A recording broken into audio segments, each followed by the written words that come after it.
The Public Utilities Regulatory Authority of the Gambia paid a courtesy visit to the Uganda Broadcasting Corporation to benchmark media technology and regulatory practices in Uganda. The delegation was briefed on UBC's strategic operations, which include 11 radio stations and 4 television stations nationwide. We broadcast in 29 dialects. So to be able to manage communication across the country and reach our entities, we thought that was a fairly good way to go about it. As part of the ongoing multi-sectoral reforms, PURA is benchmarking Uganda's legislative framework for broadcasting, including online regulation, licensing, compliance, how do we enforce compliance, and so many other things. Our legislative framework is very much similar. And also, if you actually look at the UCC Act and the PURA Act, you realize that there are a lot of similarities. So it's one thing to study a country, but it's important to study a country where you can have a seamless benchmarking and adoption of those laws. Of course, we have to contextualize it to our local content. Online regulation is another key aspect considered during the benchmarking exercise. From the Uganda Communications Commission perspective, the standards applied to traditional media are equally applicable to online platforms. Content is content, whether on traditional platforms, whether on online, it is content, and it must conform to standards. Nevertheless, we are going to specifically design standards just to touch on that.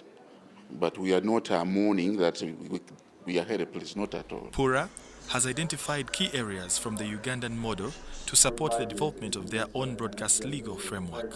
So from Uganda, we really did learn a lot, especially with regards to their quota system. Especially when we were speaking this morning, one of the guys mentioned the thing with journalism and ethics. So even where there are interference, what really insulates you truly from political interference is really the ethics of the profession. So yes, objectivity is key, but it must speak to your values as a journalist. Otherwise, if you don't have those values to guide you, then somehow you'll lose the essence of objectivity. Meanwhile, Signet Uganda will roll out the direct-to-home DTH broadcasting in June 2025. This satellite-based solution will enable nationwide television coverage under the free-to-air license. So when we do launch DTH, we'll claim we can actually have then 100% coverage for television signal across the country, which is a first for us. Even during the analog days, we were unable to achieve 100%. While funding remains a major challenge for UBC operations, it was observed that increased government support could enhance objectivity and independence in broadcasting.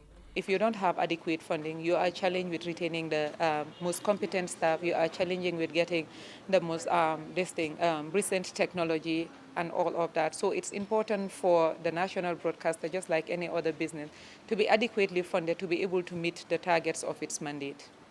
The delegation also received a guided tour of UBC's radio and television studios.